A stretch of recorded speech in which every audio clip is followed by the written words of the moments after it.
Good afternoon and welcome to Book Talk, Moon of the Crusted Snow with Waubgeshig Rice.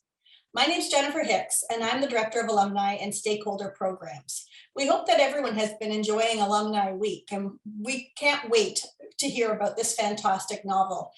I think anyone who knows me knows that I'm a book pusher, and since the minute I finished reading Moon of the Crusted Snow by alumnus author Waubgeshig Rice, I started pushing it into the hands of friends and family.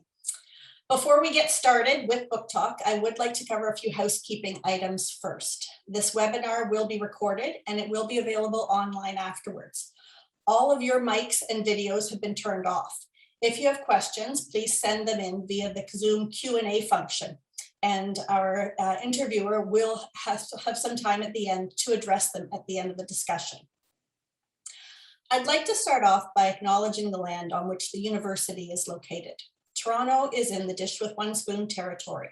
The Dish with One Spoon is a treaty between the Anishinaabe, Mississaugas, and Haudenosaunee that bound them to share the territory and protect the land. Subsequent Indigenous nations and peoples, settlers, and all newcomers have been invited into this treaty in the spirit of peace, friendship, and respect.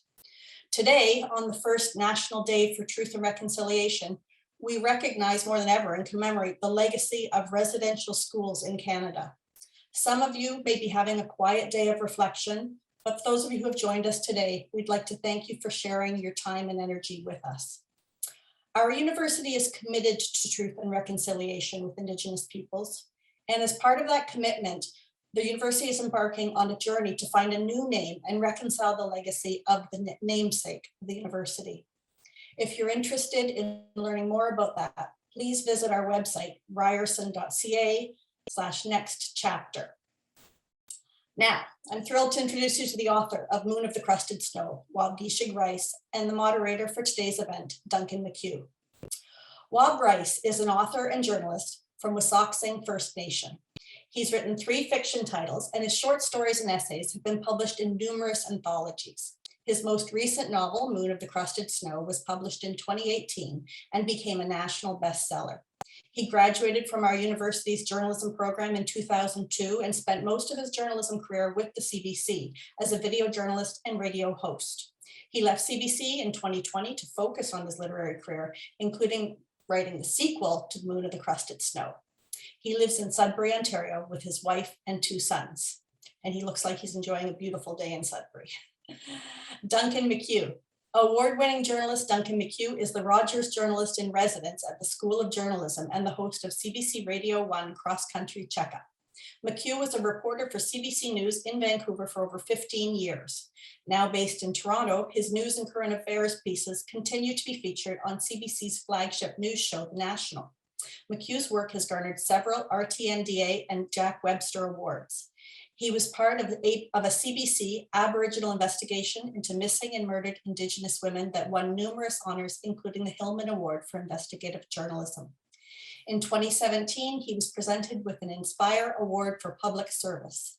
McHugh teaches journalism at the UBC Graduate School of Journalism and Ryerson University and was recognized by the Canadian Ethnic Media Association with an Innovation Award for developing a curriculum on Indigenous issues. He's also an author. His book, The Shoe Boy, a trapline memoir, recounts a season he spent in a hunting camp with a Cree family in northern Quebec as a teenager. He was awarded a Knight Fellowship at Stanford University in 2011, where he created an online guide for journalists called Reporting in Indigenous Communities. Before becoming a journalist, McHugh studied English at the University of King's College and then law at UBC.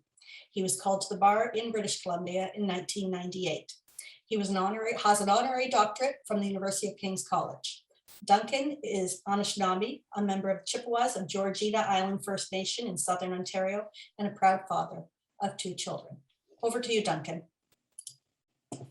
Which Jennifer, Ani Kinawea, Aquadance Indigenous, Mainga Nedo Dem, Chippewas, Georgina Island, and Wunchaba, and Anishinaabe, and Dawa, Gichinendam, Wabaminaguk. Nongo. It's good to see everyone today and all here to see my friend and former colleague, Waub Rice. Good to see you, Anishinaabe Gi. Oh, Mino Bamaris. Good to see you too, Duncan. Miigwech. It's you're sitting outside. You're like back to the land out there. How did you get the Wi-Fi to go all the way out there? Well, my wife and I planned, as we saw the pandemic going on, you can hear some birds chirping above, that we wanted to do most of our work outside in the spring and summer. So we bought a Wi-Fi extender. And here we are. And look at you outside. I'm really impressed by that. Before we get going on our conversation here, I just for our audience who have not had a chance to read Moon of the Crusted Snow, today is a perfect day to go out and purchase it either online or in a bookstore. But I'll just give you a really short synopsis. It's about a small Anishinaabe community in northern Ontario. In the depths of winter, suddenly find themselves without power. The community goes dark. And for a couple of days, they're grappling with that. It's not unusual in this isolated community for blackouts, but then all of a sudden 2 days turns into a week, and a week turns into 2 weeks, and the community suddenly has to grapple with the fact that they don't seem to have power and are cut off from the outside world. As this time period goes on, all of a sudden, unexpected visitors end up showing up in the community, and the tensions begin to rise. And that's what the book is about. It's about apocalypse, which is a word I want to ask you about, Wab, that you use in the book. It's about crisis, but it's also about survival and resilience for Indigenous people. And before we get started on talking about Moon, Wab, it is National Day for Truth and Reconciliation.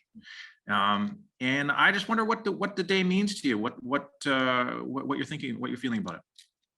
Well, I want to acknowledge residential school survivors and their loved ones and their communities on this day, of course, but I also want to acknowledge those who did not make it home, those children who were left behind. And today, I think, is an important small step on the path to proper awareness of the actual history of this country.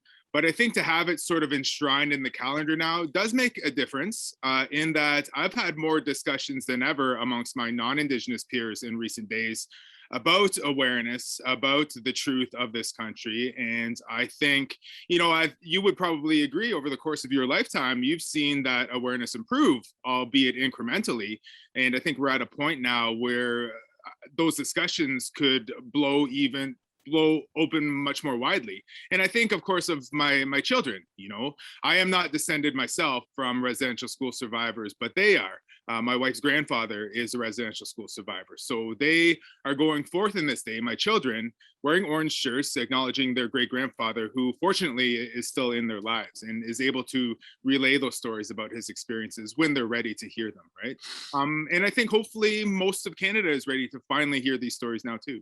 I have seen discussion amongst all kinds of different people about how to spend the day. Like it's not necessarily like it's a stat holiday, but holiday is the wrong word for it. And I mean, what are your thoughts on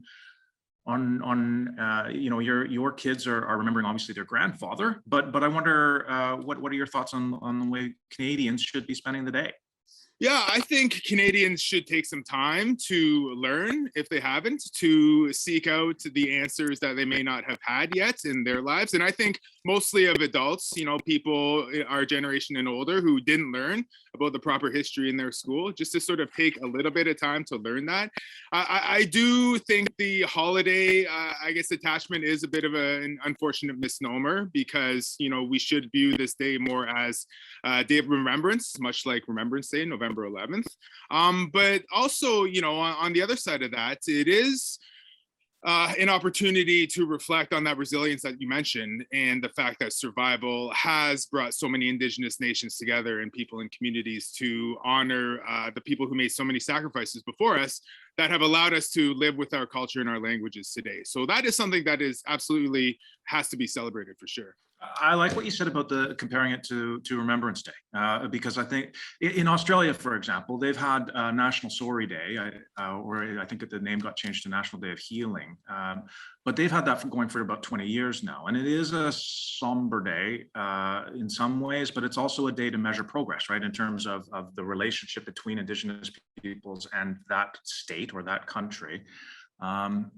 And I think personally, I hope that I was looking back on an interview that I had with former Senator Murray Sinclair, and he was saying this needs to be not just about residential schools. This needs to be about tracking progress in terms of the relationship. Absolutely, agreed. We don't have much time, so we got to talk about the book, and I'm so happy to talk about the book. I mean, national best-selling author. Did you ever think in your wildest dreams when you were writing this book that it would be as successful as it has been? No, not at all. I did not anticipate that. I feel very fortunate that the book has garnered so much attention and a bit of acclaim, I guess. It's coming up on the 3rd anniversary of its publication. And when it came out, I had just started hosting the radio show here in Sudbury for Northern Ontario, right?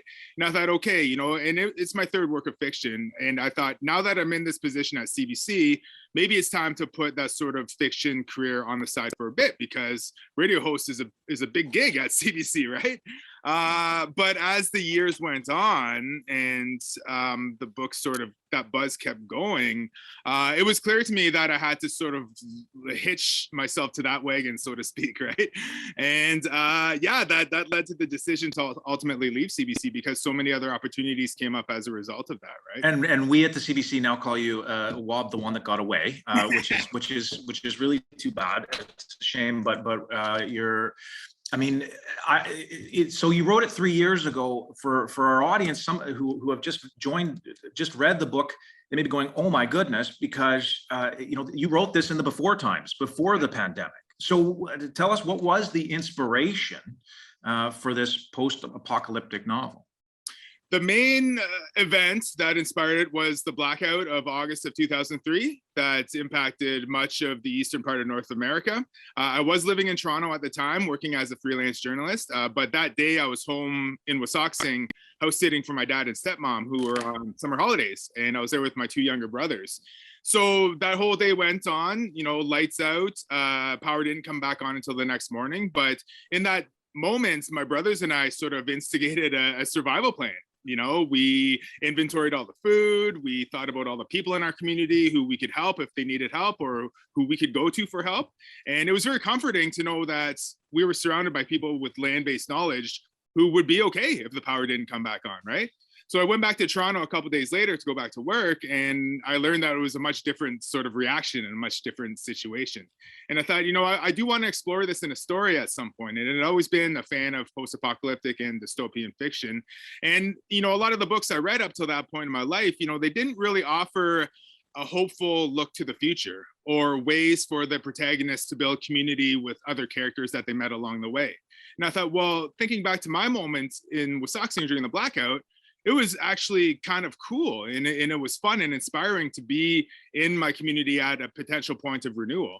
And I wanted to explore that in a book. So the idea stayed with me for many, many years. I didn't actually start writing it until like more than a decade later. But that was the moment that started it all. The land-based knowledge is so important throughout the book. It's what allows them to keep on going. But I want to lean into some of the things that jumped out at me as an Indigenous reader. The book starts off with Evan hunting a moose. He's brought down a moose, and he offers tobacco, which is a familiar exercise for those of us who were raised in the traditions. But there's a point where he stumbles. He's not sure about the ceremony. He stumbles with the language. He's not a fluent Anishinaabe speaker. Tell me about what it was like writing that scene for you and what you were trying to capture there. Well, I was trying to capture the various journeys that so many of us as Indigenous people are on in terms of getting back to our traditions and our cultures and our languages. You know, it is not a straight path by any stretch of the imagination. You know, there are many obstacles along the way. There are many things behind us that we have to reconcile with before we're able to go forward in terms of our introspective personal understanding of what it means to be Anishinaabe or Indigenous, right?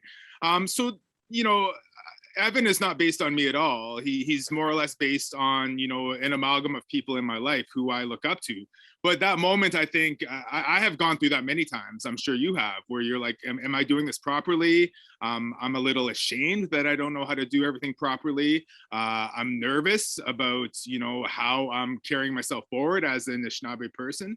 So I think that vulnerability is really important to convey in terms of connecting with other people on a human level. Like even non-Indigenous readers, I think, would be able to understand that, we've all been nervous before. We've all been unsure of ourselves. We're all on this journey to something that we want to accomplish or I understand or identify with, but it's not necessarily easy to get to that point, right? So I think showing that vulnerability was the key moment there for sure. Was that hard for you? I mean, you've peppered the novel with Anishinaabe. I know you are a student, a learner, and I mean that vulnerability that you're just talking about right now. I feel it every time that I go to Anishinaabe class. Every Wednesday night, I feel that vulnerability of what I don't know.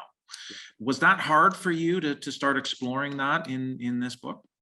Oh, very hard. It's hard every day for me as someone who wants to reconnect with language or learn it properly, I think. But what I wanted to ensure I didn't do with the story was misrepresent myself or misrepresent my own knowledge. At that point in my life when I was writing that was the extent of my comprehension of Anishinaabe, right? And now, a few years later, that I understand a lot more, especially on the grammatical level, the next book has a bit more, I guess, sophisticated knowledge because the next book explores the characters farther into the future when they maybe have had a better opportunity to do that learning on their own as well, right? But yeah, I think that's part of being a human, as I mentioned earlier. It's important to be confident and to be sure of yourself in what you know about your culture and your community and so on, but you don't know everything. And, even the most proficient so-called experts on anything may not learn everything about their particular field by the time they die, right? So we do, if our audience wants to throw a question at Wob, we've got a couple minutes toward the end of the talk that I'm going to try to share your questions. So we've got a Q&A feature there. You can type your questions in and I'll try to squeeze a few in at the end if I can. But we've got such a short amount of time here. There's lots of things I want to ask you about. Eileen is kind of the matriarch of the book, or certainly the Nokomis in Evan's life. And at one point they have this interesting conversation. She's like, "What is this word apocalypse that everybody keeps using to talk about what we're experiencing right now?" What were Eileen's struggles with trying to understand the word apocalypse as it's used in English? Well, that's a great question. And I love answering that and exploring her position in the story and the inspiration behind her, which was in many ways my own grandmother. That moment in the story when they're discussing the end of the world and she's trying to wrap her head around this one particular word that is attached to it in sort of Western culture, she says, as far as I know, we don't have a word like that in our language, right? But they have the knowledge of that particular experience very, very recently. And when I was younger, I had a conversation with my own grandmother back home in Waubgeshig, and she sort of just recounted our people's history in the Georgian Bay area to remind me that, this is dystopia for us. This is our post-apocalyptic era, because where I'm from in Waubgeshig, my ancestors, as recently as like the mid-19th century, lived out on the mainland, which is now Parry Sound, Ontario, right? But once Canada was confederated in 1867, the Department of Indian Affairs interpreted the Robinson-Huron Treaty, which was signed in 1850, to say that the people who resided in that particular part of the land, namely the mouth of the Seguin River, had to go out onto this island, which our ancestors had visited since time immemorial, but they never lived there year round, right? So that was the end of the world, as my grandmother said to me. And then the main industry in the Parry Sound area became forestry. So they would sit on the shores of this island that they were stuck on. They were legally imposed there. They weren't allowed to leave. And they looked out on the mainland and all the trees were getting cut down. So that was, a dystopian scene, just like 4 generations before me, So yeah, she really wanted to not necessarily drill that home, but remind me that, our people have encountered this kind of end of the world scenario many times. And also encountered we'll call them mythological figures, but perhaps real life figures as well, like Justin Scott, who is this Jaganash, this non-Indigenous man who shows up in the community in the middle of this blackout, based on legend, based on Witego. What inspired you to want to work with that very old mythological figure of the Wendigo? It's interesting because that was a revelation I had after I'd written the first draft. I had grown up with those stories a lot. I think they're sort of embedded in my own psyche because when we were kids, we would hear Wendigo stories. And the main purpose, as far as we understood, was that it was to deter us from cannibalizing each other, right? Because that's what they would say back in the day, you know, don't eat each other or else you're going to turn into a Wendigo, right? But that figure in a lot of our lore, in Anishinaabe and Muskego Cree lore, is that, you know, this figure comes in and exploits the community at its most vulnerable in the wintertime, right? Tries to turn people against each other, tries to take all the resources for itself, and then ultimately take the community or the land for itself too. So yeah, after I came up with this Justin Scott character, and then when I was done the first draft, I was like, holy, this is a Wendigo. And I called my dad up and I was like, hey, this is like what I came up with for the story. And I was like, yeah, that's just the stories you heard when you were a kid. You know, it's just come out that way. And it was pretty mind blowing at the time. So like, if you'll notice in the text, like there's never the word Wendigo ever mentioned. Never mentioned, no. And I you know, go ahead. Sorry, I cut you off. Well, I was just going to say, and in the acknowledgements, I was like, well, I better say it because I'm sure some people are picking up on it. And I think I said, like, thanks to my dad and the elders in my community for raising us with those stories. Yeah, and you're right. It is never mentioned, and I just instinctively understood that that's what you were thematically trying to do with that character. Paul, we've got a question from one of our audience members here. It seems best to ask it now. The Scottish visitor who came to the community, was he named after Duncan Campbell Scott intentionally? I assume so when I was reading it. No, that's just purely coincidental. And I did a talk with some students a couple of years ago, and they said, hey, is Justin Scott like an amalgam of Justin Trudeau and Duncan Campbell Scott? I was working at CBC at the time, so I had to like outright deny it. Dance through that one, yeah, absolutely. Yeah, I would have gotten in trouble, but no, it's just a funny coincidence, really. Very good. So we're going to turn into, gosh, we've only got a few minutes left. Holy cow, we can eat through time, you and I. Okay, so I do want to get some of the listeners, our audience questions in here. So what advice do you have for young Indigenous writers looking to publish? What should we do and what should we not do? Oh, good question. Well, I think you should just keep writing, keep honing those skills. Write your story, write your truth. Don't worry about everything else until afterwards, right? Just make sure you get that story down.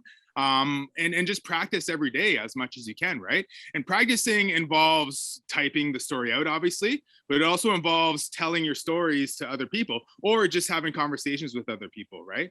Or also just sitting outside and experiencing the world around you. That is all part of the storytelling process.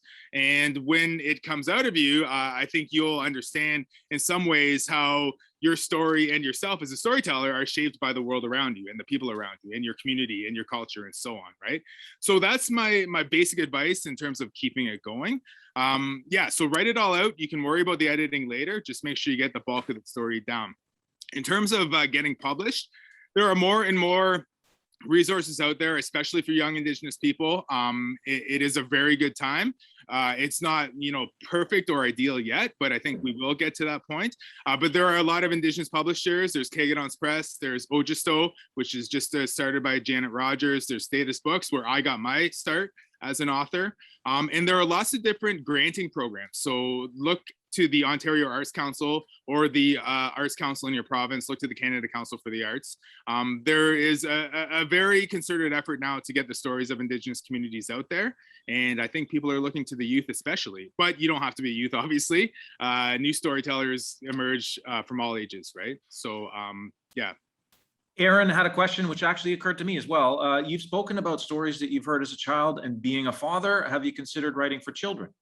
Yes, absolutely. I would love to. I have a few ideas that I want to explore. And I think like my older son, Jequist, will probably be my co-author because his imagination is just so profound that I'm like, Man, I'm gonna steal that for a story. But I will take a credit. I'll buy you the hockey equipment from the royalties or whatever, right? So, Steal it from the kid. Okay, and then most of the questions I got to tell you are Moon of the Crusted Snow. They want to know, what's next. Pierre asks, would you consider adapting the book for film or television series? You've already sold the rights for a movie, have you not? Yes, yeah. The rights have been sold for what will hopefully be a limited series, but those processes take a long time. I don't have any updates there yet, but hopefully we'll have something to announce someday. But yeah, lots of complicating factors around that, especially recently, as I'm sure you can probably all imagine. You are writing a sequel to Moon. So tell us, can you tell us anything about what happens next to the community and where you're at in the process? Yes, absolutely. Well, that was the reason I left CBC, was because I was offered a publishing contract through Penguin Random House to work on a sequel. And basically, part 2 picks up 10 years after the end of the first book. And 10 years. 10 years after, yeah, a decade. Okay. After. So you'll see a lot of the same characters, in fact, most of the same characters.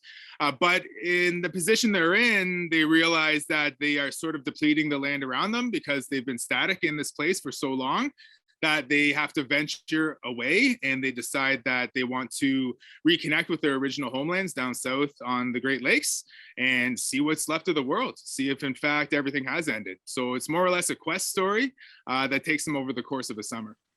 And when can we dig our hands into that book? When do you hope that it's going to be published? There's no publishing date yet, but it will be a year from now. It's on schedule for fall of 2022. I am deep into this second draft right now, and those subsequent drafts will only get smoother and smoother as we go along. And it's my full-time gig now, so it's all I have to work on, which is good. And I'm excited for it, and I'm excited for you all to read it. I am, super excited to read it, and I don't want this conversation to end. I feel like we just got started, but this is the time that we've got allotted today, and so miigwech nuichkiwen. It's a real pleasure to see all the success that you've had with this book, and I'm just so happy to watch your success, and thanks for sharing a little bit about the book today. Oh, miigwech, Duncan, it's an honor to chat with you. You are a great friend and mentor to me, and I am inspired by the work you do every day, and I only hope I do everybody proud by going forth as best I can. So I just want to acknowledge the university community there for inviting me back.